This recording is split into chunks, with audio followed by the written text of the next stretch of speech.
مطلب ہم جو پاکستان کے مسلمان ہیں، کیا ہم ترک مسلمانوں سے کچھ زیادہ برتر مسلمان ہیں؟ یو اے کے مسلمانوں سے زیادہ کوئی بڑے مسلمان ہیں؟ خود سعودی عرب کے مسلمانوں سے زیادہ بڑے مسلمان ہیں؟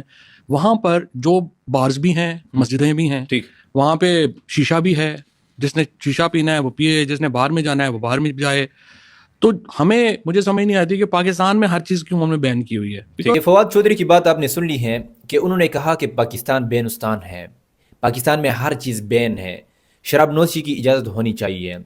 کچھ دن پہلے انہوں نے ایک خاتون کے ساتھ انٹرویو میں کہا تھا کہ پاکستان میں شراب کی اجازت ہونی چاہیے، پھر چاہے کوئی پیے یا نہ پیے وہ ان کی اپنی مرضی ہے، لیکن شراب کی اجازت ہونی چاہیے.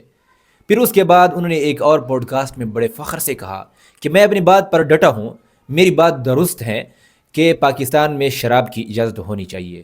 اس پر اینکر نے کہا کہ ہم تو مسلمان ہیں. تو انہوں نے جواب میں کہا کہ کیا ہم ترکی سے بڑھ کر مسلمان ہیں؟ کیا ہم سعودی عرب کے مسلمانوں سے بڑھ کر مسلمان ہیں کہ وہاں پر ترکی میں، سعودی عرب میں شراب کی اجازت ہے اور یہاں پر شراب خانے نہیں ہے، شراب کی اجازت نہیں ہے؟ کیا ہم ان سے بڑھ کر مسلمان ہیں؟ انا للہ و انا الیہ راجعون. یہ اتنا غلیظ انسان ہے، اتنا گندا انسان ہے کہ نہ اس کا دین ہے، نہ اسلام ہے، نہ کوئی مذہب ہے.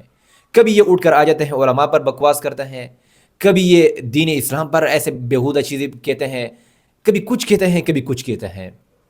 دین سے بیزار لوگوں کی علامت یہی ہے کہ وہ اپنی زندگی سے ناخوش، وہ مذہب پر تنقید کریں گے. میں آپ سے ایک سوال کرتا ہوں، کیا ہمارے لیے ترک نمونہ ہے یا اسلام؟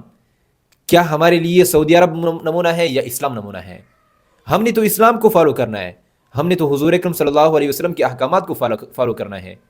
ترکیہ میں جو کچھ ہوتا ہے ہونے دے، وہاں تو اور بھی کچھ ہوتا ہے. استنبول میں تو لڑکیوں کی قیمت انہوں نے لگائی ہوتی ہے، یہ لڑکی اس کی قیمت اتنی، اس لڑکی کی قیمت اتنی. پھر آپ کہو گے کہ یہ قانون پاکستان میں بھی ہونا چاہیے. خدا کا خوف کرو. مسلمان ہو کر ایسے بکواسات کرو گے تو کیا مسلمانوں کا نام روشن ہوگا؟ آپ کی وجہ سے مسلمانوں کا نام بدنام ہوگا. انہی فواد چودھری کو ایک غیر مسلم پاکستانی سینیٹر ہیں دنیش کمار، انہوں نے جواب دیا ہے کہ شراب تو ہر مذہب میں حرام ہے. یہ تو صرف اور صرف مسلمانوں کے لیے نہیں بلکہ ہندو بھی کہتے ہیں، عیسائی بھی کہتے ہیں کہ یہ حرام ہے. اور ایک مسلمان اٹھ کر آ جاتا ہے کہ پاکستان میں شراب کی اجازت ہونی چاہیے. شرم آنی چاہیے ایسے الفاظوں پر.